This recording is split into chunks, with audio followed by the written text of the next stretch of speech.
Assalamualaikum warahmatullahi wabarakatuh. Apa kabar sobat sekalian? Semoga baik-baik saja. Jumpa lagi di channel Delco. Kali ini kita akan membahas info kesehatan yang ada di sekitar kita, yaitu tentang subvarian COVID-19, yaitu subvarian XBB ya. Dan bahasan kita adalah orang-orang yang paling rentan tertular COVID-19 varian XBB ya. Ini yang sesuai dilansir oleh cnnindonesia.com ya. Dan ini ya sobat sekalian adalah hal yang patut kita waspadai ya, yang tidak menyangka. Dan memang normalitas atau normalnya virus itu kalau memang tidak benar-benar habis. Dan kita ketahui sudah ada subvarian dari COVID yaitu XBB yang saat ini memang belum ada kehebohan ya tentang pemberitaan yang terkait ya efek ganas dari subvarian ini ya, tetapi tetap kita harus waspada. Nah, bahasan kita kali ini yaitu hati-hati, ini orang yang paling rentan tertular COVID-19 varian XBB. Namun sebelumnya, bagi Anda yang ingin mencoba produk herbal madu hutan ya, langsung saja klik beli. Ada banyak varian madu hutan, diantaranya madu hutan Kalimantan, madu hutan Sumbawa yang ada di depan saya. Kemudian varian-varian yang lain ya, bisa langsung klik atau bisa kunjungi toko online kami di Delco di Tokopedia atau Shopee. Baik sobat sekalian ya, langsung saja kita baca dan kita ulas. Hati-hati, ini orang yang paling rentan tertular COVID-19 varian XBB. Jakarta, CNN Indonesia. COVID-19 belum sepenuhnya hilang, bahkan akhir-akhir ini kasus konfirmasi COVID-19 di Indonesia terus mengalami peningkatan karena varian XBB ya. Ketua Satgas COVID-19 dari Ikatan Dokter Indonesia yang juga bertugas sebagai dokter spesialis paru di Rumah Sakit Persahabatan Erlina Buhan menyebut mereka yang belum pernah terkena COVID-19 jadi pihak yang paling rentan tertular subvarian XBB. Data terbaru sebanyak 4.873 orang tercatat terinfeksi COVID-19. Dan itu merupakan laporan harian yang dikeluarkan pada Rabu 2 Oktober kemarin. Baru-baru ini subvarian COVID-19 Omicron yakni XBB juga ramai dibicarakan setelah ditemukan di India pada Agustus lalu dan disebut sudah masuk ke Indonesia. Tapi apa benar meningkatnya kasus ini karena varian XBB? Siapa saja yang rentan terkena subvarian ini? Hati-hati, yang belum tertular, resiko menderita COVID-19 subvarian XBB ini lebih tinggi dibandingkan orang yang pernah COVID-19, kata Erlina dalam konferensi pers yang digelar secara daring Kamis 3 November. Hal ini juga sesuai dengan banyaknya pasien di Singapura adalah mereka yang sebelumnya tidak pernah terinfeksi COVID-19, mereka disebut sebagai COVID-naive.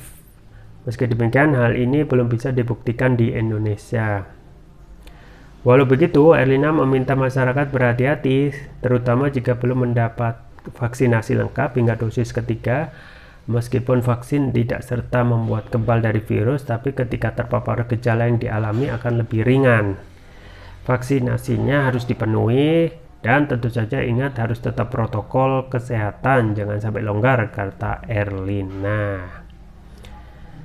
Ya, sobat sekalian, jadi memang ini ya ketika COVID-19 ini sudah menjadi epidemi gitu ya, pandemi, maka memang normalnya virus itu tidak benar-benar hilang ya, pasti akan menurunkan subvarian baru. Dan yang sudah ditemukan yang patut diduga itu sudah masuk di Indonesia, yaitu subvarian XBB yang seperti yang diberitakan itu sudah masuk India gitu ya pada Agustus bulan lalu. Nah, yang paling kita khawatirkan adalah yang paling rentan untuk terkena ya subvarian XBB ini ya adalah mereka yang belum pernah terkena COVID-19 ya. Jadi yang sudah pernah ya COVID-19, termasuk kemungkinan juga saya juga pernah kayaknya. Saya tidak ingat karena tidak ada tes, tidak pernah dites, dan pada waktu itu tesnya juga sangat mahal sekali ya.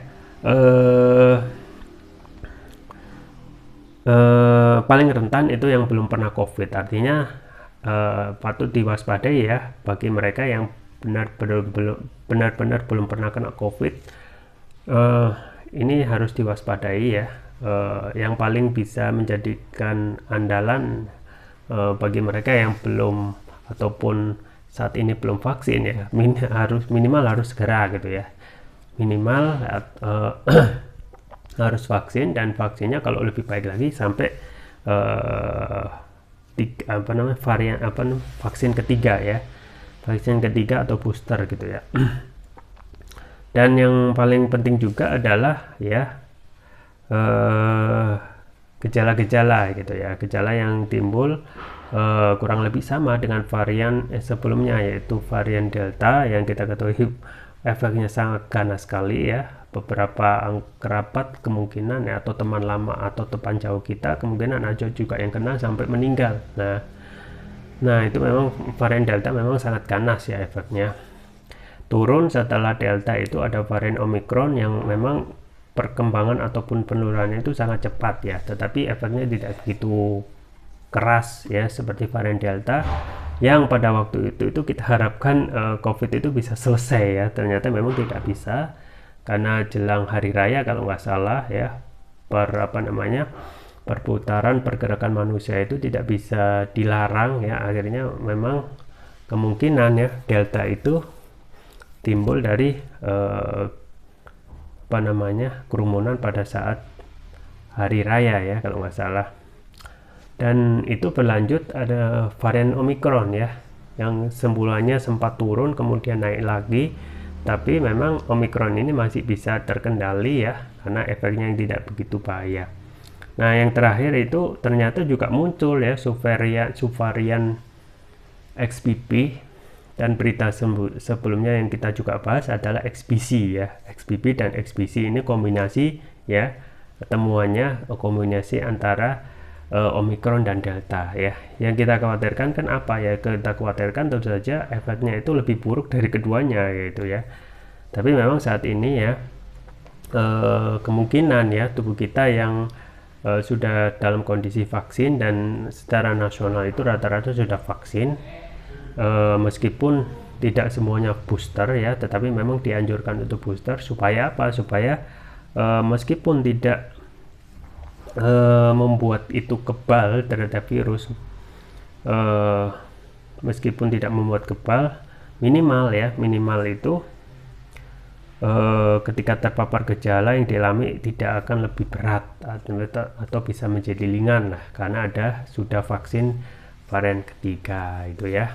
Jadi sobat sekalian, di kondisi saat ini yang tidak menentu ya, kondisi pancaroba dan kondisi yang dingin dengan sering hujan panas itu menyebabkan kita itu sering tidak kuat dengan kondisi dan akhirnya cepat sakit. Dan memang itu adalah masalah imunitas tubuh ya. Makanya saya juga sering menganjurkan untuk meningkatkan imunitas tubuh dengan konsumsi rutin propolis ya, karena manfaatnya luar biasa. Dan propolis ada produk turunan lebah selain madu, yaitu propolis. Dan propolis yang saya rekomendasikan itu yaitu Turkish Propolis Trukia ya, yang ini ya, ini adalah Turkish Propolis Trukia ya, karena ini sudah memakai nanoteknologi ya. Apa itu nanoteknologi? Yaitu teknologi yang dapat meningkatkan kelarutan dan penyerapan oleh tubuh, artinya dapat mempercepat penyembuhan terhadap penyakit. Kemudian juga manfaatnya luar biasa, diantaranya dapat mengatasi penyakit non medis ya, kolesterol, diabetes, stroke ya, tumor, mah, kanker ya, termasuk juga imunitas ya, yang sering harus kita tingkatkan dengan konsumsi rutin. Turkish Propolis Trukia ini sudah memadai ya, daripada kita memakai obat yang sifatnya kimia gitu ya. Kemudian juga jantung, bisa paru-paru, demam dan lain sebagainya ya. Kemudian untuk varian selanjutnya yaitu yang biru ya.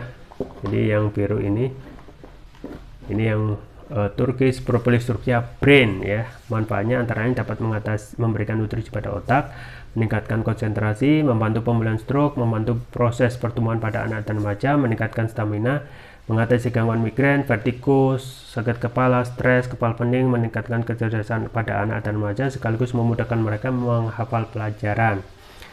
sekaligus dapat menutrisi otak orang dewasa yang suka lupa atau pikun. Kemudian keunggulan dari Turkish Prophylaxis Ruqyah antara lain sudah mendapatkan sertifikat halal dari MUI, sertifikat dari PPOM, sertifikat dari INIA, International Nano Entrepreneur Association. Kemudian kandungan flavonoidnya juga tinggi. Penggunaannya cukup mudah ya sobat sekalian, tinggal meneteskan TPR ini sesuai berat badan tubuh. Misalkan berat badan tubuh 60 kg berarti 6 tetes, dikonsumsi 2 kali pagi dan malam, atau bisa 3 kali untuk terapi berat ya, pagi, siang, dan malam. Jangan lupa untuk selalu menjaga imunitas tubuh ya dengan konsumsi rutin Turkish Prophylaxis Ruqyah. Link pembelian ada di deskripsi, atau bisa kunjungi toko online kami di Yolgo, di Tokopedia atau Shopee, atau bisa juga ya mencoba produk madu hutan ya, sama link pembelian ada di kolom deskripsi, atau bisa kunjungi toko online kami di Yolgo, di Tokopedia atau Shopee. Itu saja yang bisa saya sampaikan, semoga bermanfaat. Jangan lupa like, share, dan subscribe. Sampai jumpa lagi. Wassalamualaikum warahmatullahi wabarakatuh.